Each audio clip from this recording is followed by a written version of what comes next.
Everyone, welcome back to my YouTube channel. आज की इस वीडियो में हम कवर करने वाले हैं फेमिनिज्म मीन नारीवाद और उनकी टॉप बुक्स को।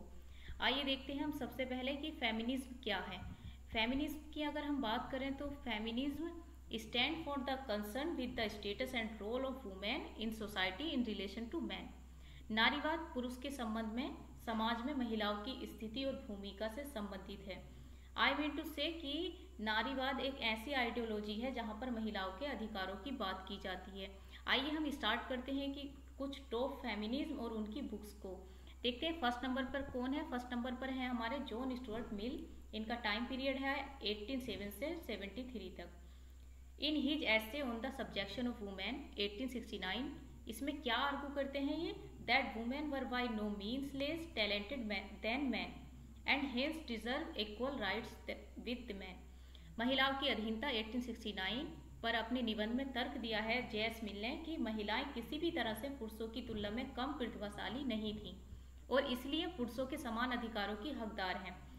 आपने इस स्लाइड से क्या सीखा कि इससे सबसे पहले हमें पता चला कि द सब्जेक्शन ऑफ वुमेन किसकी बुक है, तो ये है जे.एस. मिल की। इसके बाद इसका हमें पब्लिश ईयर याद रखना है 1869। और थर्ड बात हमें ये याद रखनी है कि सब्जेक्शन ऑफ वुमेन में जे.एस. मिल क्या कहते हैं, क्योंकि जब एग्जाम में पूछा जाता है तो सबसे पहले ये पूछा जाता है कि the subjection of women related to, तो हमें याद रहना चाहिए कि जॉन स्टुअर्ट मिल। उसके बाद कभी कभी मैचिंग में पूछ लिया जाता है या क्रोनोलॉजिकल ऑर्डर में लगाने के लिए पूछ लिया जाता है, तो उसके लिए हमें इसका पब्लिश ईयर याद होना चाहिए 1869। थर्ड हमें ये याद होना चाहिए कि इसमें इन्होंने क्या बोला है। तो इस तरीके से जॉन स्टुअर्ट मिल का कॉन्सेप्ट हमारा क्लियर हुआ। आइए देखते हैं सेकंड है हमारे जीन जैक्स रूसो। इनका टाइम पीरियड है 1712 से 78 तक। In his essay a discourses on the origin of inequality 1755 had distinguished between natural inequality and conventional inequality. तो सबसे पहले आप याद रखेंगे कि a discourses on the origin of inequality किसकी बुक से? तो यह है जीन जैक्स रूसो की। इसका टाइम पीरियड क्या है? 1755। और इसमें इन्होंने किस चीज की बात की है? इसमें इन्होंने बात किया है प्राकृतिक असमानता और पारंपरिक असमानता के बीच अंतर किया है। अब इस तरीके से ये पूछ किया जाएगा कि ऐसे कौन से विचारक हैं जिन्होंने प्राकृतिक असमानता और पारंपरिक असमानता के बीच अंतर किया है, तो आपको याद रखना होगा जीन जैक्स रूसो। थर्ड हम देखते हैं, थर्ड है हमारी मेरी वॉलस्टोनक्राफ्ट। इनका टाइम क्या है? 1759 से 97। In her essay vindication of the right of women 1792, women was not only restrained from voting but was deemed unfit for education, was deviated from many occupation and had no legal right to own property. महिलाओं के अधिकारों की पुष्टि, vindication of the right of women.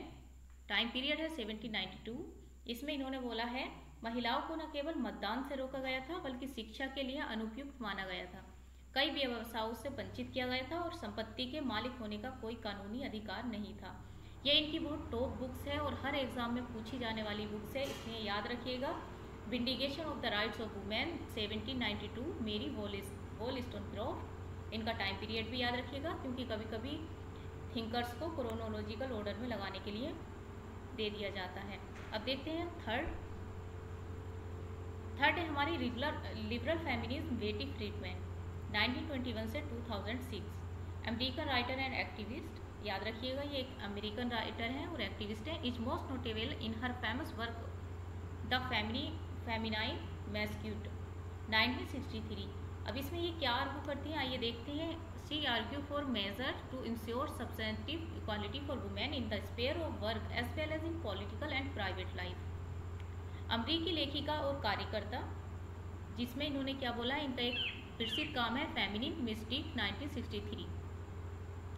उन्होंने काम के साथ साथ राजनीति और निजी जीवन में महिलाओं के लिए पर्याप्त समानता सुनिश्चित करने के लिए उपायों के लिए तर्क दिया है।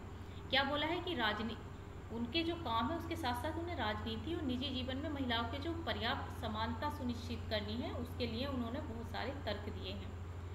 इसलिए अब आप इनकी डेट याद रखिएगा कि ये 2006 इनका लास्ट टाइम पीरियड है और इनकी बुक्स जो है ये बहुत ही इंपॉर्टेंट है, फेमिनाइन मैस्टिक्यू।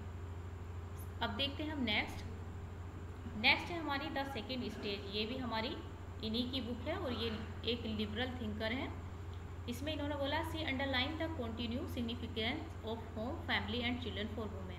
ये इनका स्टेटमेंट जो है इतना फेमस स्टेटमेंट है कि ये एग्जाम में डायरेक्टली ऐसे ही उठाकर दे दिया जाता है, इसलिए आप इसको याद रखिएगा। ये वह महिलाओं के लिए घर, परिवार और बच्चों के निरंतर महत्व को रेखांकित करती हैं। फ्रीडमैन कहती हैं कि resemble Mary Wollstonecraft and Mill insofar as she does not want to overturn contemporary liberal society. Friedan Mary Wollstonecraft और मिल से काफ़ी मिलती जुलती है क्योंकि वह समकालीन उदार समाज को उलटना नहीं चाहती हैं, यानी कि जो कंटेम्प्रेरी टाइम पीरियड में लिबरल सोसाइटी है उसको वो क्या चाहती हैं, उलटना नहीं चाहती हैं। आप याद रखिएगा ये एक लिबरल थिंकर है। Liberal feminist Carol Pateman. अब देखिए नेक्स्ट है हमारी Carol Pateman. In her famous essay the sexual contract 1988, इनका ये बहुत ही फेमस एसे है सेक्सुअल कॉन्ट्रैक्ट और ये एग्जाम में बहुत बार पूछा गया है। She particularly attack the misconception that the liberal theory of the social contract and overthrow the concept of patriarchal rule. इन्होंने अपने प्रसिद्ध निबंध सेक्सुअल कॉन्ट्रैक्ट 1988 में क्या बोला है, विशेष रूप से इस गलत धारणा पर हमला किया है कि सामाजिक अनुबंध के उदार सिद्धांत ने प्रसत्तात्मक शासन की अवधारणा को उखाड़ फेंका था। सोशल कॉन्ट्रैक्ट किसका है, रूसो का। अब याद रखिएगा कि द सेक्सुअल कॉन्ट्रैक्ट हमारा किसका है, कैरोल बैटमैन का, क्योंकि एग्जाम में आपको बुक्स दे दी जाएंगी और उनको मैचिंग के लिए दे दिया जाएगा। एक तरफ होंगी बुक्स और एक तरफ होंगी आपके राइटर की, आपको कौन सी बुक्स किस राइटर की, तो इसलिए आपको कैरोल बैटमैन सेक्सुअल कॉन्ट्रैक्ट याद रखिएगा। आइए देखते हैं नेक्स्ट है हमारी रेडिकल फेमिनिस्ट वर्जीनिया वुल्फ। याद रखिएगा इनका टाइम पीरियड 1882 से 1941 तक। इन मिड 20th सेंचुरी, इनकी सेंचुरी याद रखिएगा कि mid 20th century. In her famous essay room of 1 ounce Woolf dwelled on how man socially and physically dominated women. इन्होंने अपने फेमस ऐसे में क्या बोला है, इनका फेमस ऐसे याद रखिएगा ए रूम ऑफ 1 ounce यानी कि 1929 का। इसमें इन्होंने बोला है कि कैसे पुरुष सामाजिक और मानसिक रूप से महिलाओं पर हावी होते हैं, how man socially and physically dominate women. तो ये याद रखिएगा, इनकी बुक याद रखिएगा। और सबसे मेन इम्पोर्टेंट ये है कि ये एक रेडिकल फेमिनिस्ट हैं। नेक्स्ट है हमारी साइमन डी बिहेवियर। इनका टाइम पीरियड है 1908 से 86 तक। French novelist and author of the second sex. याद रखिएगा ये बहुत ही इंपॉर्टेंट बुक है, the second sex 1949। Solve to challenges Sigmund Freud 1856 to 1939। Famous dictum at anatomy is destiny of women when she asserted a woman is not born but made। ये बहुत ही important statement है क्योंकि ये exam में directly ऐसे ही पूछ लिया जाता है। फ्रांसीसी उपन्यासकार और द सेकंड सेक्स 1949 की लेखिका ने सिगमंड फ्रॉयड ने प्रसिद्ध कथन एनाटॉमी इज डेस्टिनी महिला की को चुनौती देने की कोशिश की है, जब उन्होंने कहा था कि एक महिला पैदा नहीं होती बल्कि बनाई जाती है। ये बहुत ही मोस्ट इम्पोर्टेंट है, इसको याद रखिएगा। और ये याद रखिएगा कि the second sex Simon de behaviour का है।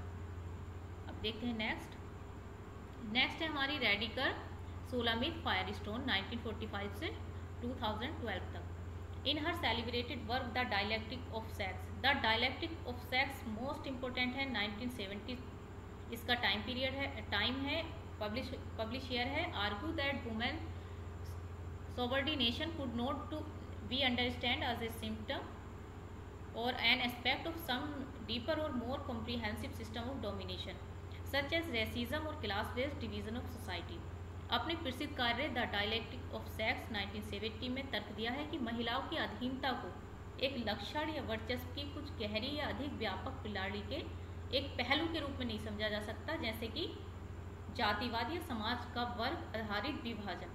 आप इसको कैसे याद रखेंगे कि डायलेक्टिक ऑफ सेक्स 1970 में उन्होंने क्या बोला है कि रेसिज्म और class based division of society को ये क्या करते हैं, जो एक प्रणाली है ये महिलाओं की अधीनता का एक लक्षण है, उसके एक पहलू के रूप में नहीं समझा जा सकता, जैसे कि जातिवाद को लेकर ले लीजिए या फिर आप समाज का कोई वर्ग आधारित विभाजन देख लीजिए।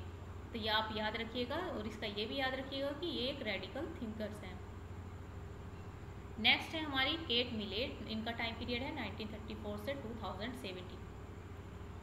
In sexual politics. इनकी बुक्स है सेक्सुअल पॉलिटिक्स, जो कि पब्लिश हुई 1971 में। इसमें ये क्या आर्गू करती हैं, आइए देखते हैं। Argue that the relationship between the sexes was based on power and further sustained by an ideology. It was similar to the relationship between classes and races. Sexual politics में इन्होंने तर्क दिया है कि सेक्सेस के बीच जो संबंध शक्ति पर आधारित था और एक विचारधारा द्वारा इसे आगे बढ़ाया गया था, ये वर्गों और जातियों के संबंध में समान था। ये कैसा था? It was similar to the relationship between classes and races. याद रखिएगा, केट मिलेट की बुक से सेक्सुअल पॉलिटिक्स 1971। नेक्स्ट है हमारी socialist feminist Charles Fourier, French social critic and socialist philosopher. याद रखिए, ये फ्रेंच से रिलेटेड है। Argue a case for socialist feminism. At the beginning of the 19th century he stood for a version of socialism that would be based on equality between men। फ्रांसीसी सामाजिक आलोचक और समाजवादी दार्शनिक ने 19वीं शताब्दी की शुरुआत में, कब? 19वीं शताब्दी की शुरुआत में समाजवादी नारीवाद के लिए तर्क दिया। वह समाजवाद के एक ऐसे संस्करण के पक्ष में थे जो पुरुषों के बीच समानता पर आधारित होगा। इनका याद रखिएगा, ये है socialist feminist Charles Fourier. Next है हमारी सेला रोबोथम। इनका टाइम पीरियड है 1943। In her best known historical writing women resistance and revolution 1972 and hidden from history, Rowbotham tried to reclaim the past for women as a source of knowledge and strength that could contribute to their present struggle। अपने सबसे प्रसिद्ध ऐतिहासिक लेखन महिला प्रतिरोध और क्रांति 1972 और हिडन फ्रॉम हिस्ट्री 1973 में रोबोथम ने ज्ञान और शक्ति के स्रोत के रूप में महिलाओं के लिए अतीत को पुनः प्राप्त करने की कोशिश की, जो उनके वर्तमान संघर्ष में योगदान दे सकती थी। याद रखिएगा, सेला रोबोथम की women resistance and revolution and hidden from history 1973। Thanks for watching. आज की इस वीडियो में हमने कवर की है टॉप फेमिनिस्ट एंड उनकी बुक्स को। तो अगर आपको थोड़ा बहुत भी समझ आया तो प्लीज़ कमेंट सेक्शन में ज़रूर बताइएगा। Thank you.